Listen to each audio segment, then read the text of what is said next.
Well, welcome to Dragonheart. I am joined by Bill and Mark. How are you both? Yeah. So good. We're silent. Yeah, exactly. Yeah. Still getting over the Torquay game, but we're all right. Yeah. Yeah, a lot of mental scarring there, and that's what we're going to talk about, hopefully very briefly. We also have the first anniversary of the takeover, which should be interesting to talk about. We've got Bill's original idea of what could have been footballers who've played for Wrexham. We're also going to talk about other bits and bobs, like our formation.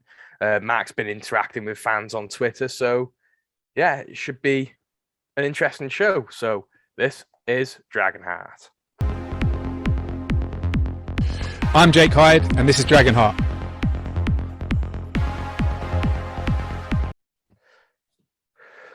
Well, Torquay, a game I think every fan who watched would like to forget very quickly, wouldn't they, Bill? Yeah. It was a very difficult watch. I'm sure we can get into it tactically, but I think overall it's just summed up how when we have looked poor this season, that was that game in a nutshell, really. Everything that we have done wrong previously happened. It's hard to put into words, really, isn't it? Exactly, you couldn't nail one thing down that we did that was the overall problem. We were dominating the first couple of minutes, and then they go and sneak a goal, and you think with our record that we could have got back into it, but just wasn't our day, was it, Mark? No, not at all. You're right about it's so true when you said it was sort of like a summary of what things have gone wrong for us, wasn't it? So it was like stodgy, slow build-up play that meant that they could set themselves easily before we got into good positions. And I don't know. I think in a weird way, did Danny Wright being injured help them? Because they've been playing 4-4-2 and using him more as a target man, and him not being fit, they moved their shape a bit more like a 4-3-3. They didn't have an out-and-out striker as such. And then once they scored that early goal, their wide players dropped really deep. And they kind of parked the bus for the rest of the game. Well, for much of the game, certainly all the second half. And I think that caused us an issue, didn't it? Because there was just no space in their half to create. And we made a lot of chances around the edge of the area. And I think most days, one of those possibly would have gone in and we might have gone on to nick something. But yeah, it just didn't work out for us. And we found it hard to make clear chances against a side that were defending their bounty area very well, I would say.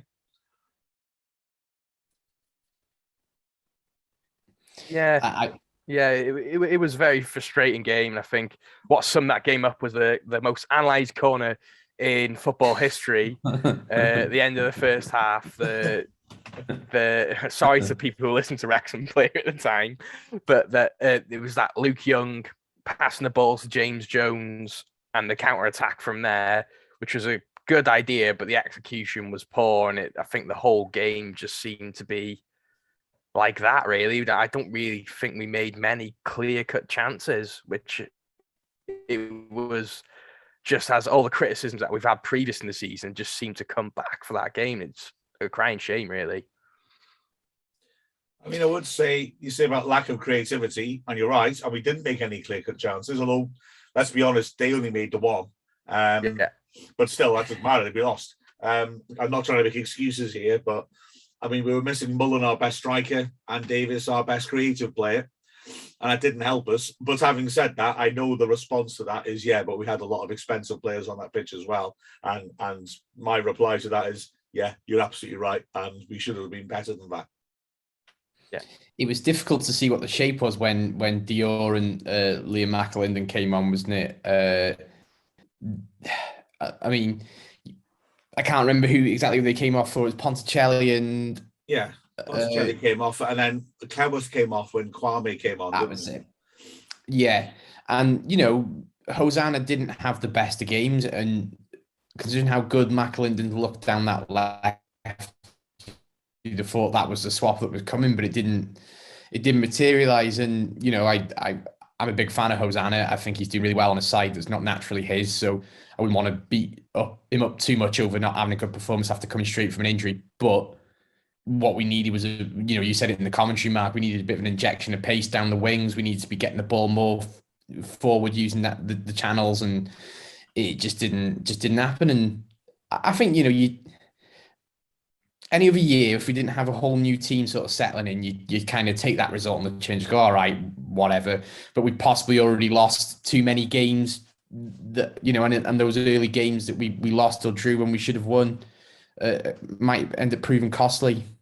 Yeah, and I just double up what you said, really, then. Yeah, I think I'm not sure why Parkinson taking off James Jones. I think at that point he was settling into the game nicely and he was being one of the more influential players.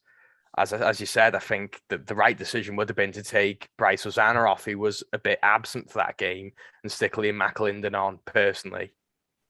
Yeah, I was a bit surprised at that as well. I know Jones has his critics, and I know Jones has his limitations in many ways, but his energy and his ability to get up and down the pitch is a terrific strength. And he looked to me to be scrapping very hard in midfield, winning balls back. And in that sort of game, maybe that's the sort of thing that you need, to be frank.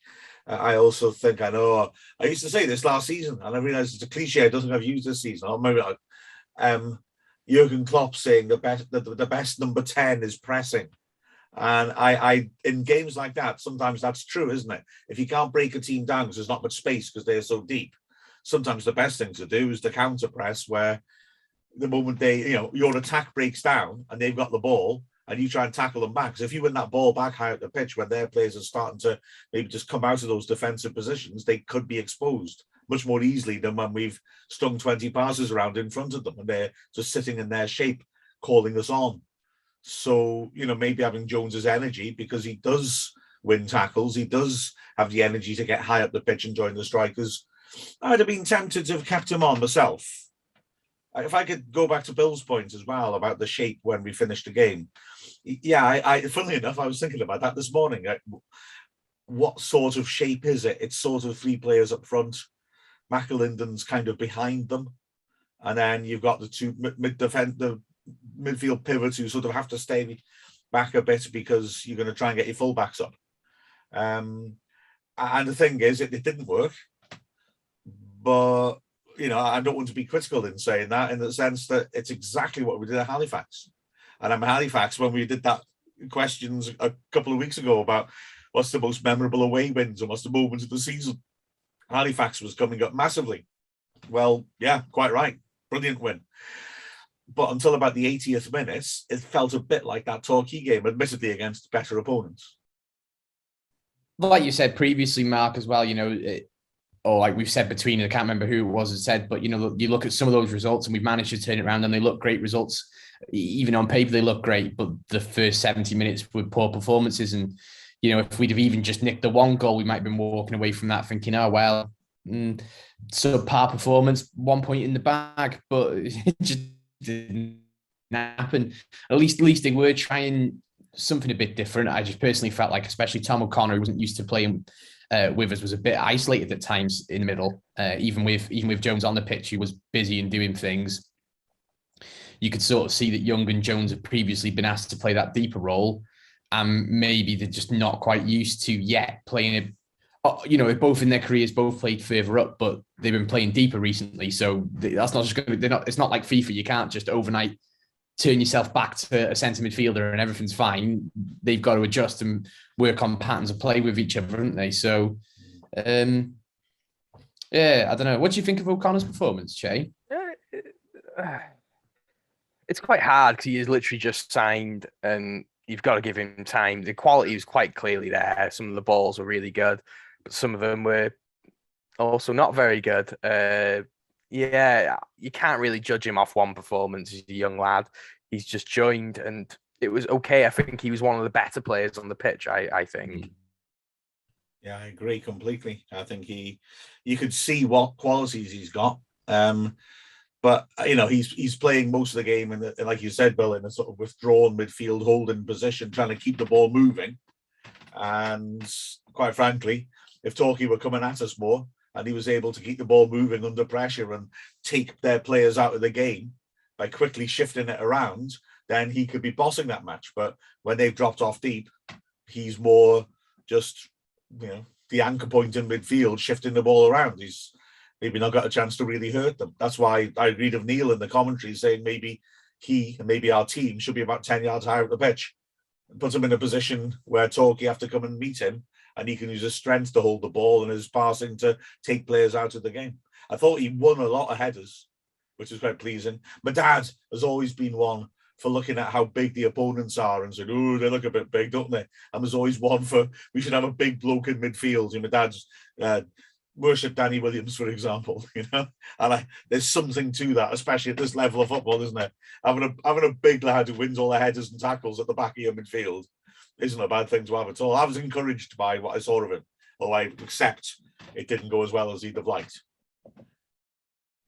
Yeah, 100% agree. And I think there's an elephant in the room that we haven't talked about. I think officiating was poor on Saturday too.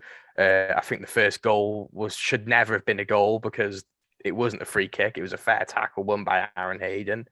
But these things happen, don't they? And I think we look at both the last two games. We've taken, how many points is it from Maidenhead and Torquay? 2 points from Maidenhead and Torquay this season. Yeah, that's true. It's not good. Yeah. Are we still in the title race, Bill?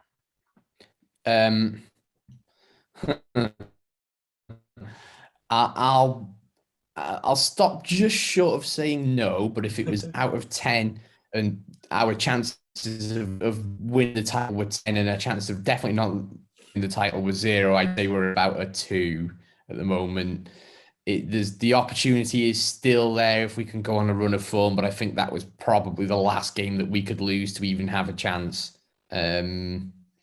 We could maybe afford one more loss if results don't go the other team's way, but we'd have to beat Stockport, we'd have to beat Chesterfield, we'll have to beat a few other teams. We've got to play Boreham Wood another 2 times, not including the trophy as well. Like there's a lot of games in the run-in, and our results against the top half are slightly mixed. So I'm not completely beaten up on it, and I still think second or third would be a success this season. I'm just not convinced we'll win the title, especially the way Stockport are playing as well. Are we still in a title race? Yes, definitely. I'm going to say, Bill, I'm the voice of optimism. We win our game in hand, and we are 6 points. Yeah, we're 6 points behind Stockport, who win our game in hand. With 19, well, no, hang on, I beg your pardon, 18 games left to play. So that's nothing really. So for me, yeah, we are definitely still in the title race. I don't like the number of teams between us and Stockport, obviously, because that means there's plenty of teams that can hit form. The point is, we have to be the ones that hit a run of form. If we do, I reckon we win it, actually. If we don't, then we scrap to be in the playoffs, which is not where we expected to be, frankly. But yeah, I don't like us dropping points, but then the other teams are going to drop points. I mean, the very fact that there's I'm just looking at the table now. I mean, Grimsby are only 3 points behind us now. Dagenham are only 4. So are we saying there's 10 teams that still looking for promotion or getting in the playoffs? Well, they're all going to be knocking points off each other. It's the one that hits a rhythm of form that'll be okay. And I do accept we haven't fully done that, although this is our first defeat in a long while. But no, we're definitely in there. Would we take 6 points off the top with 18 games or whatever left? Definitely we would. Win at the weekend, Stockport lose, and all of a sudden, we're 6 points behind with a game in hand, and we'll see it very differently, won't we? I just realised we're playing in the trophy at the weekend. Forget to scrub that comment. But lose our next league game and Stockport win, and then it's looking very grim, isn't it? Miseries, that's what you two are. We're closer to 10th than we are the top of the table. To be honest, not if we win our game in hand. Not if we win our game in hand, but we're closer to the top than 10th. I was expecting a lot more. Notts County have got a game in hand over us too. If they win that, they'll jump us. So we need to start hitting some good form and soon. And we've only scored, I was looking at a table, we've only scored 10 goals at home this season. We're not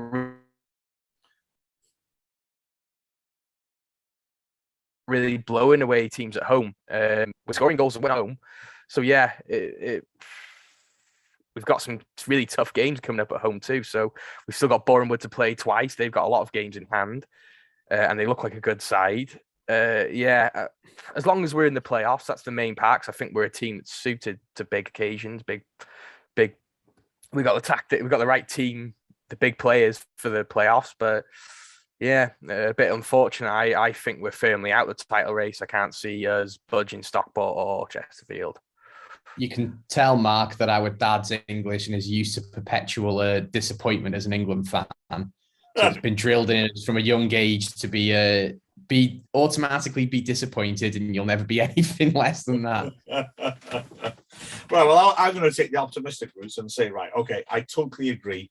10 goals rather, in 11 home games is bizarrely poor for a team that we ought to be. So yes, and I'm not totally sure what the answer to that is, seeing as we are the top away scorers in the whole division and third top scorers in the whole division overall.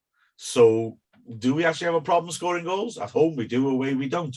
We also have the best, or equal best, home defence. And to be fair,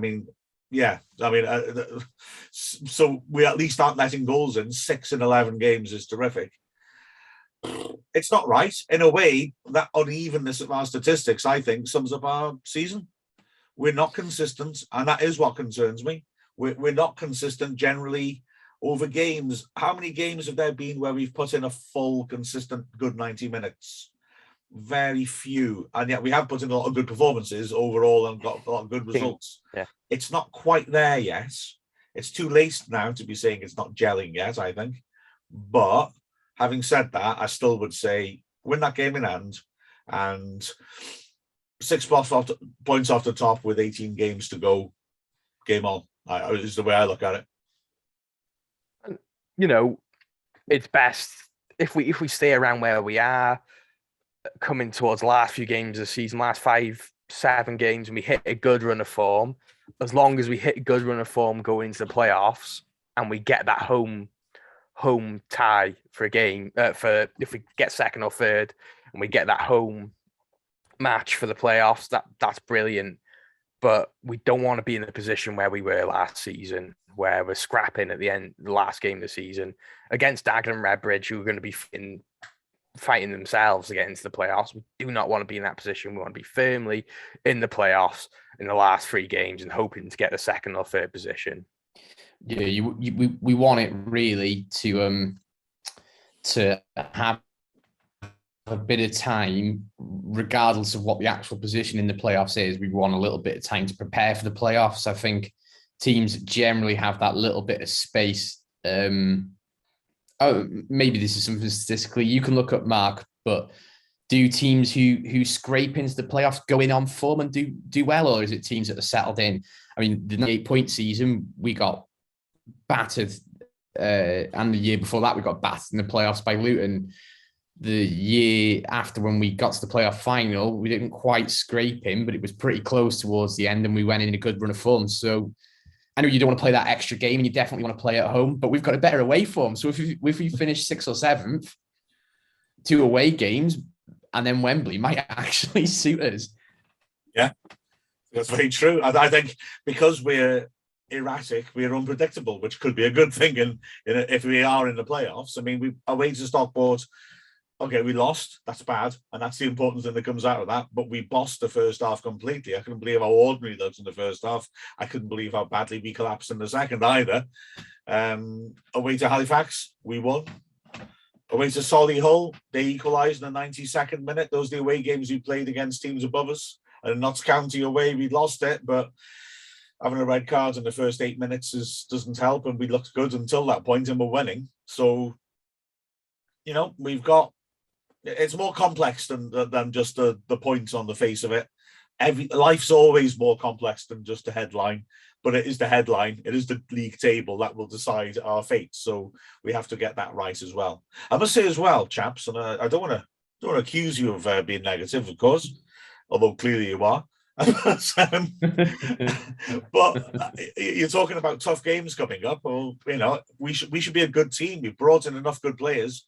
We should see those as opportunities. All right, yes, they're tough games, but bring them on. If we want to be good enough to go up, then we need to look at Stockport at home and say, well, there's a chance for us to give them a bloody nose. We need to look at Boreham Wood in two games against Boreham Wood and say, okay, let's do the double over them. That's how we've got to look at it. We've got Solihull at home. We've got Halifax at home. We've got Stockport at home. We've got to go at them.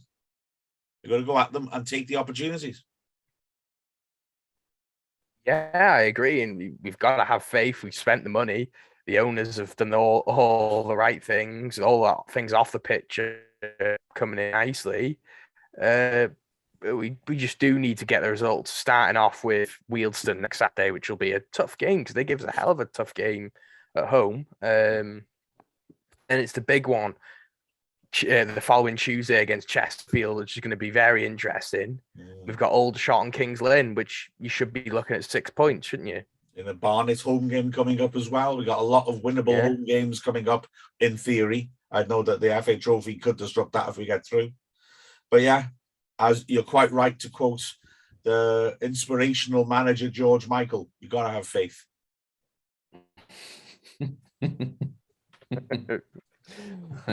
I'm not completely, like I say, I know two might sound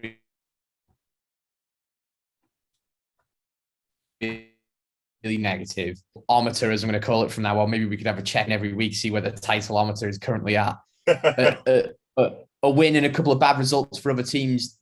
It's that such a precious situation. It completely swings it the other way. So I'm not completely downbeat, and I'm still quite hopeful for our overall achievement for the whole year. But I just think title is a tough one at the moment. Yeah, because Chesterfield and Stockport are two very good sides. And Chesterfield, Stockport and Wrexham are three very good sides. Yeah. Come on, Parky. He's taking us to the edge of heaven. Can he go on further? I'm going to see how many Wham lyrics I can put in there.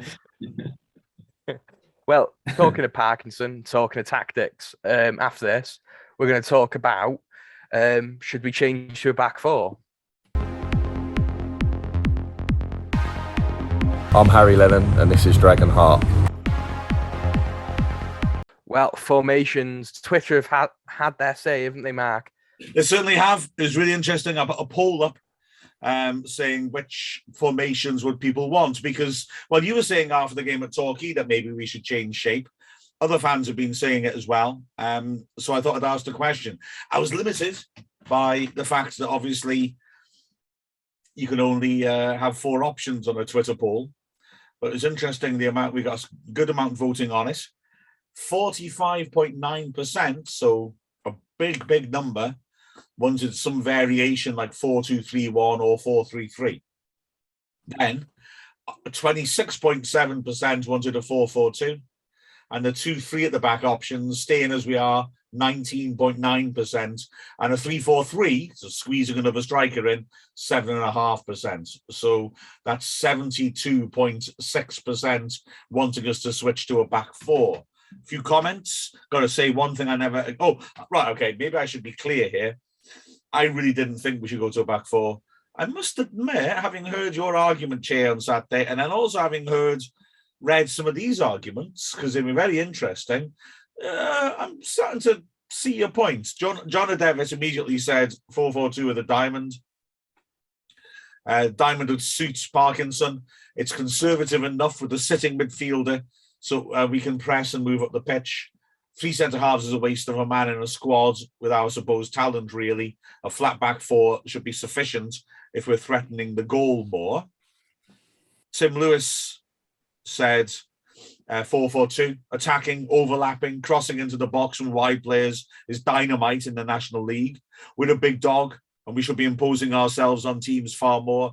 McAlinden and Davis on the wings with Bryce Hosanna and Reece Hall-Johnson behind them. How scary would that be for fullbacks?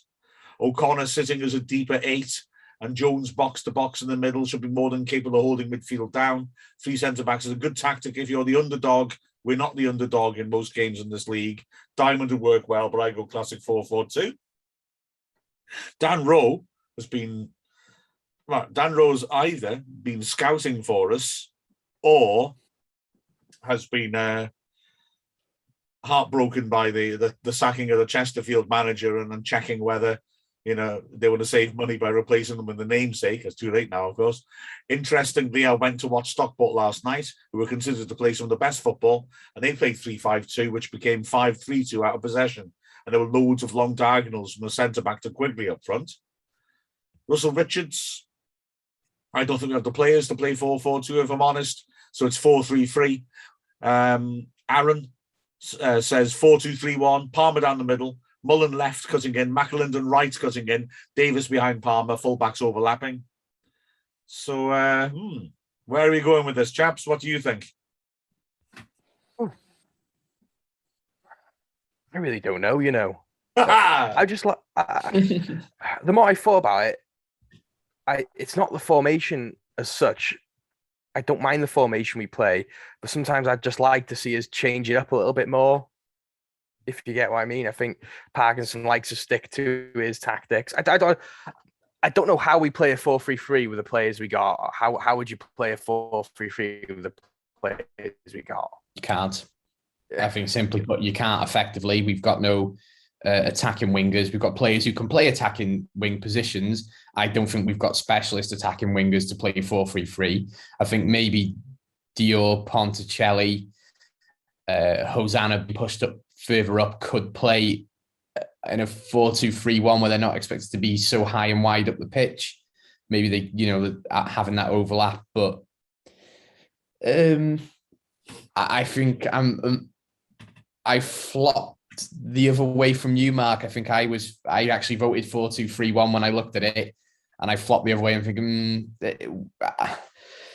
I want to see us do the best with the players we've got, and we've bought to set up with 3 at the back.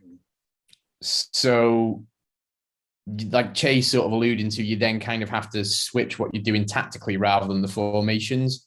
You both said it on commentary on Saturday that you wanted to see the wingers pushed further up, and when we've done really well against teams, Grimsby being one of those games, we've had the wingers pushed up.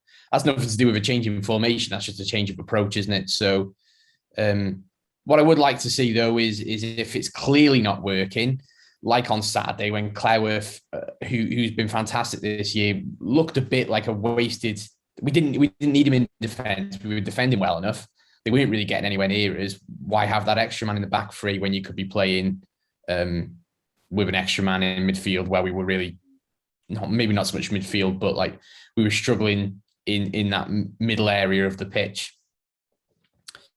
So I think there's a time and a place for 4-2-3-1 or a variation of, but I think generally we need to stick to 3-5-2 now and adapt the approach.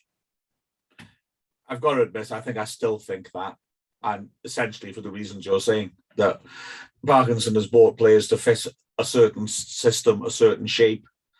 And if we then change that, there are, like you say, I mean, who are the wide attackers in the 4-3-3? McAlinden and Mullen. Are we going to, I mean, I know Mullen can come in from the wide areas, but are we getting the best from Mullen by asking him to cut inside? Are we not better off having him through the middle where he can get on the end of things more easily? Seems to me. 3 at the back does have the benefit of being able to play 2 strikers. I know it's not the only formation that does that, but it is the formation that allows you to have Jordan Davis in behind them, theoretically, which is a nice idea. I like Davis getting into central attacking positions. So, yeah, I think we bought to play this system, and I think we'll probably pretty much stick with it, I suspect. Could we play 3-4-3? Maybe, but I don't know. I think we'll probably should stick to where we are. That overlapping idea attracts me. I must admit, that sounds fun. But again, it's Jordan Davis as a winger. Are we getting the most out of him there? I don't know. Yeah. The more I thought about who we've got. If we play a 4-2-3-1, you're playing people out of position, really. People who can do a job in certain positions. Ponticelli can play out wide. Diorangas can play out wide. But we're not utilising players playing in their speciality. And I don't think that's optimal, in my opinion, even though I think sometimes if it's, as Bill said, if it's clearly not working, change it early. Like in the Chesterfield game, we changed shape, and that seemed to change the game a little bit. Just maybe try something. If it's like the Torquay game, it would have been nice to have changed shape a little bit earlier to give the other team, to get the other team guessing, I suppose. But yeah, the more I thought about it, I think we should change the shape, keep the shape, but change the approach. Now, what I will say actually is I think maybe 4-2-3-1 is a good time, or even I quite like the diamond actually, because essentially the diamond is playing very similarly to three at the back. You just have added an extra midfielder in, because if Tozer in that three was pushing a little bit further up, he's essentially acting as a defensive midfielder, if that's how you want to play 3-5-2. But while we haven't got Mullin, we're not having to choose between Palmer or Mullin for that lone striker. So now is probably a good opportunity to at least adapt other parts of the pitch. If they're both fit, unless you're willing to play Mullin as a like sort of central attacking midfielder or a centre foot, like, just behind the striker sort of position, you're going to have to sacrifice one of them two, aren't you? Or like you said, Mark, put Mullin on the wing, which is essentially sacrificing him because he's not a winger. So do we while we're in this situation, we've only got one first choice striker fit, do you play with four at the back and sort of play around him? Maybe. I think the problem with 4-2-3-1 is what happened at Maidenhead, myself. Because if you think about, if you remember, after the Marine game, Parkinson did ditch three at the back, went to 4-2-3-1. It looked great at home to Marine, although it's got to be said, we're at home to a team 3 divisions lower. And in that game, Mullen's playing up behind Angus and is getting in the box and scores both the goals. Then we go to Barnet, and again, he plays behind the striker, and again, Mullen looks great and scores the first goal. However, at Maidenhead, we were overrun defensively. We were getting caught all the time.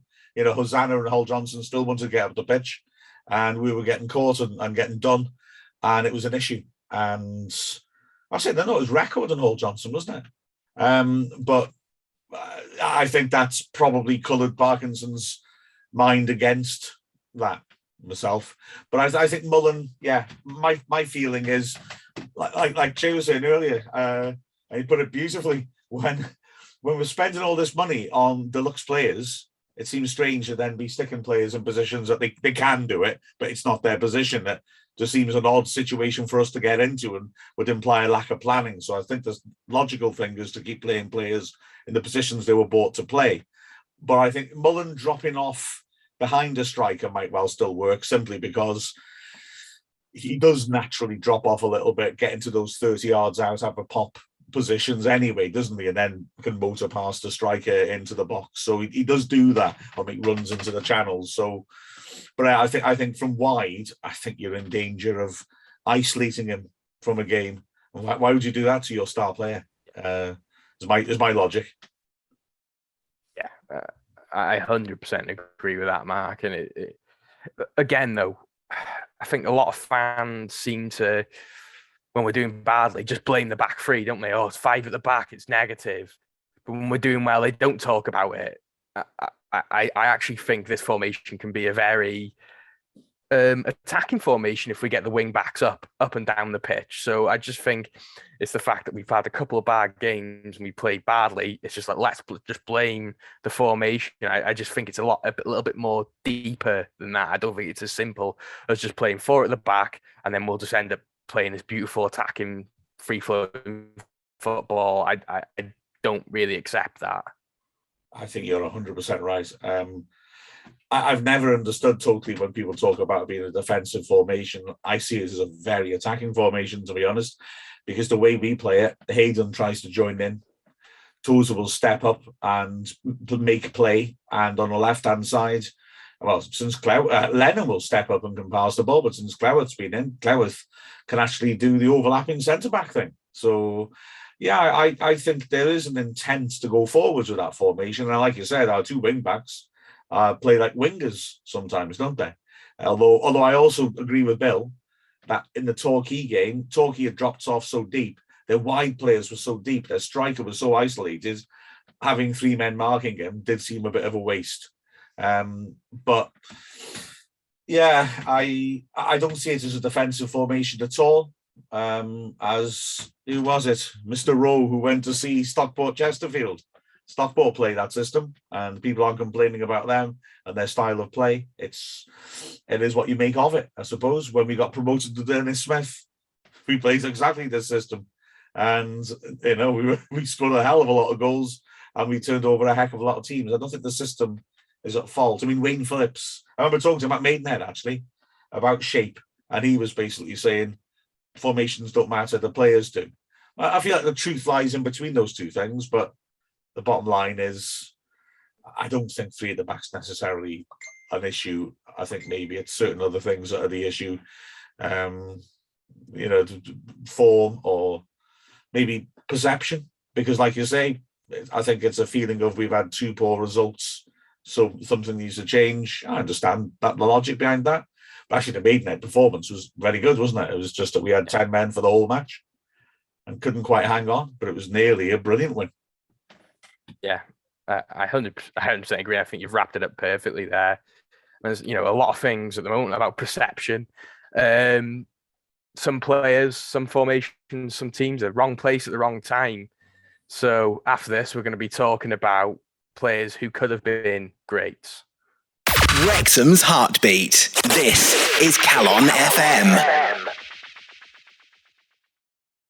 Well, players who could have been. Mark, you've been interacting with fans on Twitter. What have they been saying? I'd say the best suggestions we've had, quite simply, Robert David Jones says, Don Vos, can't argue with this. There's a nice point here from Russell Richards, who said that when we signed Scott Green, he was the difference just to push us on. Let's hope O'Connor can have the same impact. Yeah, Green was a really good controlling midfielder, wasn't he, in that promotion season under Dennis Smith. Rachel Has Opinions has quite simply tweeted a picture of Curtis Obeng. Enough said. Yeah. Tim Lewis said, Leo, this is a really interesting one. Leo Smith leaving on a free grinds my gears. Would be a valuable member of the squad if he'd stayed. And David Williams, thinking of me here, thank you. Going back a bit, Mark, but the seasons I remember best, 82-83, 4 appearances from Kevin Bremner, and then 81-82, 32 appearances, Billy Ronson. And I'll be happy to talk at length about those fellas. I'll do it now if you want. Yeah, do it. Do it, yeah. Kevin Bremner, brother of Villa legend Des Bremner, was a striker on loan from Reading. Five games in all competitions, 2 goals, looked decent. We were in real trouble, though. We were in the season where we were dropping down from, well, we got relegated from the Championship and then spent 1 season, went through League One like a dose of salts. So we spent 1 season there, and then we were down in League Two. Bremner came in on loan, looked like a good striker, but was never going to stay because we had absolutely no money. And there's a few names like that. I mean, I will say from about a year later, Jim Harvey, who came on loan from Tranmere and was utterly brilliant. That's Jim Harvey, as in the guy who was managing teams like Forest Green when we dropped down into the out of the Football League. But we were never going to be able to keep him. There was a collection. Fans were collecting for us to have the fee to keep him, and he was saying how much he loved it. But it was never going to happen, really. So Jim Harvey, 87, 88. I'm surprised it's that late, actually. 6 games in which he completely bossed midfield, but we couldn't hang on to him. And then the other player, Billy Ronson, was a bit of a childhood hero of mine. I loved him. But again, we weren't able to hang on to him for more than that. He was a proper midfield dynamo. Came from Barnsley. Real sort of energetic centre mid. He's a little bloke, battled like hell, chased everything. Bit of a Jay Harris. He could go forwards, he could use the ball, chase everything, get sent off, everything you want from a little midfield terrier. He was great, he was. That's brilliant. Well, what's yours then, Bill? I'm sort of coming at it from two slightly different angles. First one, Jonathan Walters. I mean, he's gone on to have whatever Wrexham fans might have an opinion of him, for whatever reason. You know, he went to Chester and we'll say no more, but he ended up making Chester a lot of money and proved himself to be, you know, a top class player towards the end of his career. So if we'd have held on to him, we'd have either made some money or we could have had a player who could have helped us get up or stabilize ourselves in League Two rather than come down eventually.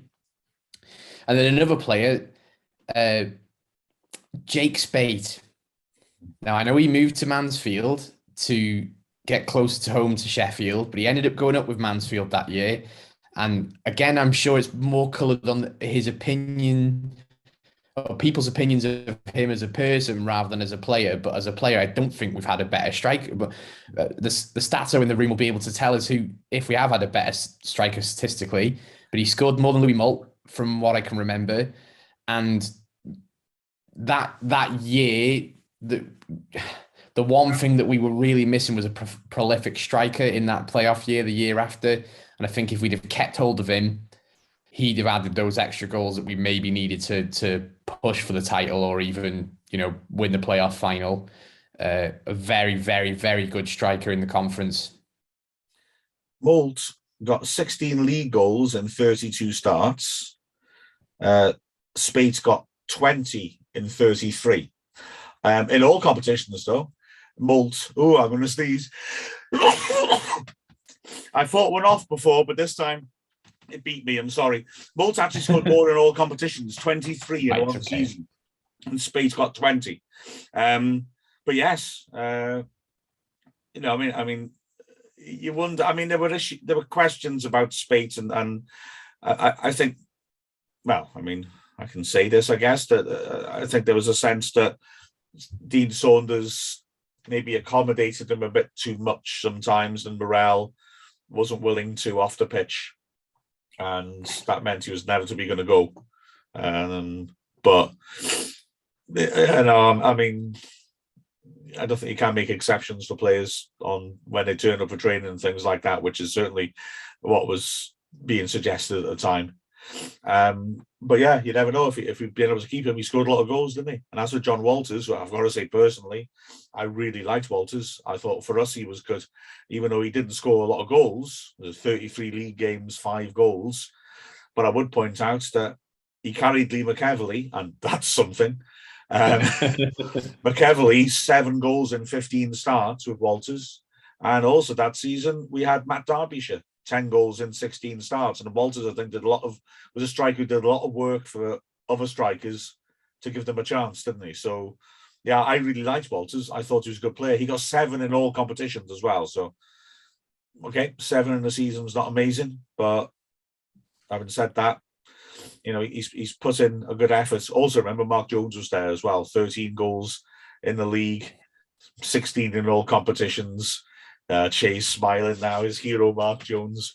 But again, you know, I mean, Walters, his work and his movements will assist him as well. Exactly.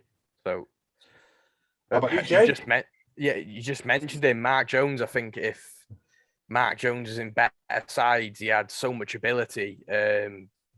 Such an amazing player, and you know, natural raw talent as well, Mark Jones, and he could score amazing goals. I was just thinking, imagine if we had a Mark Jones at his best in this side we have now with the money we have behind us, and maybe he needed more nurturing. Maybe there was things off the pitch that maybe stopped him from being an incredible player. Maybe he should have left us a lot sooner. So I was going to go with Mark Jones. He could have been an all-time great. It's a shame he wasn't, really, because he had everything, didn't he, Mark? Oh God, I loved Mark Jones. I've got to say though, it's interesting because I hadn't thought of the question in that way. So a player who actually was superb for us, but maybe could have been even more again. Yeah, I wonder if he believed in himself as much as he should have done, because he was a darn good player. But yeah, what a talent Mark Jones was. that volley at Oxford's my favourite goal for Wrexham, or one of them, just outside of the foot, like he's stroking it from 25 yards and it goes like a bullet. But there are others as well. I mean, he scored top technical goals for fun, didn't he? Really, really fabulous player. So, absolutely. Just he could shoot from anywhere and it would just go in. Imagine if we had him as, he was a League One standard player, wasn't he? Easy. Yeah. A prime Mark Jones in this squad now with his shooting ability and his passing ability and his technical football ability. Yeah, it's a crying shame, really. So, yeah, for his career to go the way it did and for us not to be able to, the club ourselves not being in the financial position to really nurture him and utilize him, I think's a crying shame in general, really. Yeah. What's yours then, Mark? Well, how about this? Imagine this little what-if scenario. Dean Saunders is just starting off at Wrexham and he brings in Joe Allen in early October. Allen, in his first match against York, absolutely bosses the game. He's way better than everyone else. He scores and we hammer them 3-1. Next match, we go to Mansfield and Allen is brilliant and we beat them 2-1. And then the one little what-if thing is that in that match, Allen doesn't then pick up an injury that ends his season. Because I tell you what, Joe Allen, if he'd stayed fit and played like that for the season, we might have spent one season in non-league because he was superb. So clearly above anything else in that division. He was magnificent. I can't help thinking back to that and just thinking there's probably the biggest what if I've ever seen for Wrexham, to be honest. He's a funny player, Joe Allen, isn't he? Because I think a lot of people watch him on TV and don't quite understand what he's doing on the pitch. I was lucky enough to have tickets to go and watch Wales versus Bordeaux in the Euros, and not versus Bordeaux, Wales in Bordeaux versus Slovakia. Sorry, and I mean I've been to see some games at the high level. I've seen Wales play England. Rooney playing on the pitch. I've seen Wales playing England a couple of times. Lampard as well, but that was probably Joe Allen's performance on that day was probably easily the best individual performance I've ever seen in my entire life, and I think he does things on the pitch when you're looking at it from the stands that people just don't quite, that you can't doesn't translate to TV for whatever reason. I think if you can't see his qualities, you're not looking closely enough. I think true.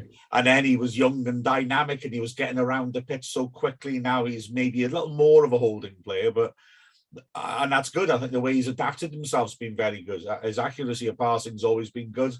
And if you think of the player that Liverpool bought, Rodgers wanted him as a dynamic pressing midfielder who did a decent job for Liverpool without ever fully being, sort of considered first choice. But yeah, I mean, for us, he was buzzing up and down the pitch. He had better technique than anyone else. He was fantastic, wasn't he? Yeah, and that season was really weirdly touch and go, even though it wasn't. Williams got the injury reasonably early on, and that changed the season, didn't it? Because him and Jefferson Louis really had a good partnership, but I think it was relying on Williams being so good, wasn't it? And with Joe Allen, if we had him for the rest of the season, we may have only spent one season in non-league. Not saying that we might have come down the season after, a couple of seasons after, but Joe Allen would have been a real threat to the conference with me, or the Blue Square Premier League at the time. Oh yeah, bring back the memories. We'll talk about the Skrill in a bit, shall we? I mean, I've got to say, you're spot on. Oh, I didn't think of that. The Joe Allen thing and the Mark Williams thing. The Mark Williams. I mean, there's another example, isn't it? You look at his career record. Going into that season, he's played 47 games for Wrexham and scored 4 goals. Admittedly, most of them off the bench. No, a lot of them off the bench. That season, 25 starts, 17 goals, and then he picks up just a sort of unlucky injury. Nothing seemed dramatic at the time. and that's the end of his season. That season totally peters out. Jeff Louis, I think, relied on Mark Williams' brains as well as his ability, and Louis looked a bit lost up front after that. He stopped scoring goals, and sadly, after that, Mark Williams had 27 appearances for Wrexham, never scored, and didn't look the same. Wow, you're spot on. If Allen and Williams had stayed fit, we could have spent one season, as you say, in the blue square. Oh, it's the Tampa sport. Oh, all that fun. Talking of fun times, we're going to talk about the year anniversary of the takeover. Hi guys, I'm Dominic Vose and this is Dragonheart. Well, it's been a year since the anniversary, which is time just goes so quick. We beat. I remember us beating Altrincham. It was Altrincham away. Yeah. Watching it over on the stream. They were playing in FC United's ground, and we had such a good performance. And then the announcement of the takeover confirmed such an iconic night for Wrexham, wasn't it, Mark? Oh, it was brilliant, wasn't it? And the effect since. The thing that really strikes me is that infectious enthusiasm. I know it's naive to just look at the results and nothing else, but I mean, if you look at the results and nothing else, you know, this is not dramatically different from quite a few seasons we've had in non-league. But it's the first one, well, it's first season since we were in what's now the Championship that we're getting this sort of support consistently. Even when results dip a little bit, the crowds are astounding. I mean, that sense of optimism. I know it's all. It's not just caused by results. The quality of the signings, the sense we're on a journey. The pressure of having to get tickets because it will get tougher to get tickets. All those things add in. But the bottom line is all of that comes from the owners, and they've made a remarkable impact in a club in a short time. Yeah, I think it's not been without its ups and downs. But I think any major change in an organization's structure and who's running it, regardless of all the celebrity stuff, there's going to be some teething problems. So I don't think anything that has happened has been enough to overtake it clearly hasn't been enough to overtake the goodwill factor, because of people coming in their numbers, aren't they, home and away? And it's an exciting time to support Wrexham. I think even if the unthinkable doesn't happen and we don't go up, it's not as boom or bust as it was under the trust, where you thought if we don't go up this year, it could be the last year that we could ever tilted it. So yeah, really exciting times. Yeah, I find that really reassuring myself, that I really want us to go up this year. But if we don't, I do feel we surely go up within the next 2 years, 3 years, surely. Logic dictates. So yeah, it is quite reassuring to have that feeling. Yeah, you can chuck money at a situation. The chairman are doing everything that they can do. That doesn't always translate to what's going on the pitch, because we have got other teams to play against, and there's some cracking sides in this league. I really do think the National League has really stepped up its game this season. It's a really, really competitive league, and I think the top 8 in the National League would do a fine job in League Two. Look at Sutton; they're doing fantastic in League Two. So yeah, the owners are doing absolutely everything off the pitch. The fans are doing everything off the pitch. The players are doing a good job too. It's just these things aren't going to happen overnight, and it's nice to know that things are being put in place for future seasons. It's such an exciting time, especially as a fan.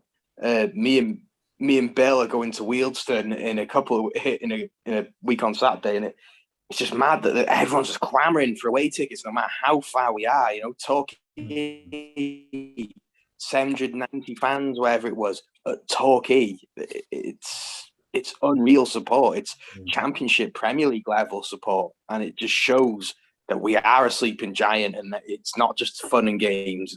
We are a solid investment.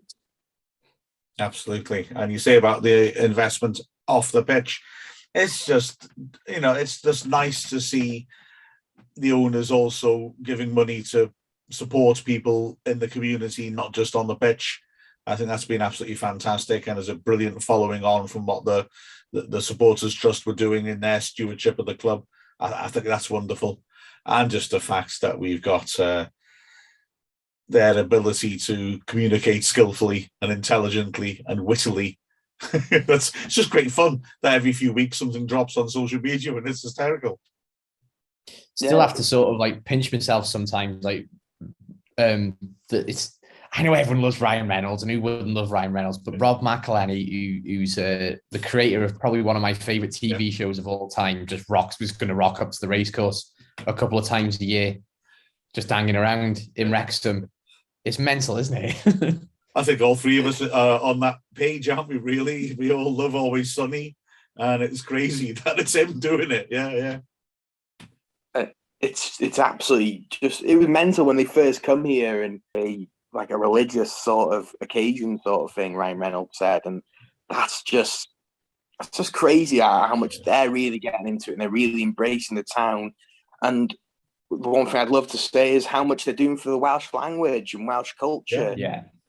It's very, very important. And also what they've done for the women's team, which I think is very important, and is probably the most likely way we're going to get European football at the racecourse again. So, the women's game, what they've done for the women's team is just amazing. I think we should all highlight and watch them as much as we can because they're on the rise too. 100% right there, yeah. I was very pleased when doing the Wrexham Anorak summary of 2021 to mix the men's and women's stats together. And Tommy Bamford has to watch out because Rosie Hughes scoring a hell of a lot of hat-tricks this season. Yeah, and seeing them play at the racecourse, I know. Yeah. It was like a trial event. I think some fans, like an invitational fan sort of thing. I can't quite remember at the time, but that was such an iconic moment seeing the women's team play at the racecourse. And to be able to film it as well was such an honour. Good shout to them, really. And it's as Bill said, it's not been without its downs. But yeah, it's been a remarkable thing. It's been a remarkable thing in the fact that just being from Wrexham is now just a really popular thing. Oh, you're from Wrexham, Ryan Reynolds, Rob McElhenney. We're now world-renowned town. It's crazy, isn't it? But as I keep hanging on, we were world-renowned anyway, weren't we? Famous for our lager. Well said. Well, I've got to say, I'm a teacher, English teacher, and this morning the kids were writing their Eisteddfod poems on the theme what Wales means to me. And I said, avoid the stereotypes, avoid the cliches. Maybe you'll talk about a person that represents Wales. And immediately a lad at the back shouted, Ryan Reynolds. And I thought, well, not totally sure he's Welsh, but he does seem, as you said, Chay, he and Rob McElhenney to be representing Wales pretty well. Yeah, it is. And it's just absolutely mental, isn't it? It never stops being mental either. Like, who would have thought a couple of years ago we had TikTok on our T-shirts and aviation gin on our arms, and Will Farrell knows who Wrexham is. And wants to commentate with us, if he's got any sense. Yeah. The great Neil Williams, Mark Griffiths and Chay Long. But yeah, it's such a great moment for Wrexham history, and it's a town that's got so much history anyway, and it's nice that these people from Hollywood are so interested in it, just as interested in us as we are with them. Yeah. By the way, I told that kid to not shout out in class, and that you can't do Ryan Reynolds. do it on daffodils and sheep instead. I did ban that, by the way. I banned all stereotypes. I'm not having it. Yeah, I 100% agree with Welsh culture. Everyone just says the basic things, don't they? So, yeah, good to do that. But yeah, a lot more exciting things going on at Wrexham as well at the moment. We've got a big game on Saturday against Bournemouth, and I think the FA Trophy isn't it the most sold game since the Torquay semi-final a good few years ago. In terms of tickets? Yeah, in terms of tickets. Oh, I didn't see that. There's only one side open, isn't there? Or is it two sides open? I'm not too sure, but I think there's over 1,500 tickets sold for an FA Trophy game, which is huge, isn't it, Mark? Fantastic. That. The start of the Bournemouth trilogy as well. Sounds like a bad film series, appropriate. It's against the club across the road from Elstree Studios. Well, it should be an interesting game. I think why not make a run at the FA Trophy? Of course, we've got a good squad depth. We can maybe try the different formations in the FA Trophy as well. I'm taking my 4-year-old stepson, so that should be interesting in itself. I probably won't be concentrating much on the game, but he's very excited anyway. I'll tell you what happened next week. Watch the highlight. Anyways, some news going on, Mark? No, I think we've pretty much exhausted everything now, haven't we? There's nothing left to say. Yeah, and I'd like to again apologise to people who listen to Wrexham Player last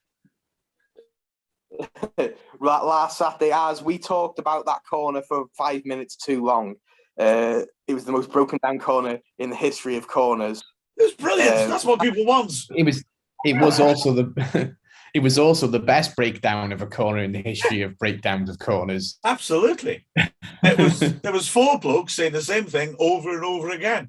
Where else would you get that? You know? You don't get that on BT Sport, do you? Eh?